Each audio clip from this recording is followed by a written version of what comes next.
What happens when the mightiest river in America breaks free?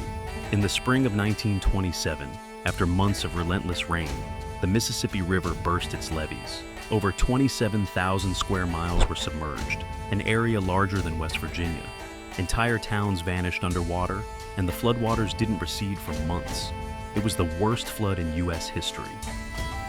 More than 600,000 people were displaced, most of them poor and black. Makeshift refugee camps sprang up along the levees, often under military guard. Conditions were brutal. Disease, hunger, and overcrowding were rampant. The government's response was slow, and many African Americans were forced into unpaid labor to reinforce levees, deepening racial tensions. The flood exposed the failures of the U.S. flood control system. In response, the federal government passed the Flood Control Act of 1928, giving the Army Corps of Engineers sweeping authority.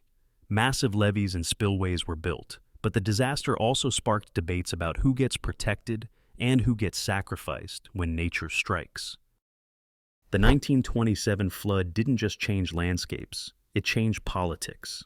It pushed African Americans to abandon the Republican Party, fueling the Great Migration north. It also elevated Herbert Hoover, who led relief efforts, into the national spotlight. But for many, the flood was a brutal reminder. When disaster hits, inequality decides who suffers most.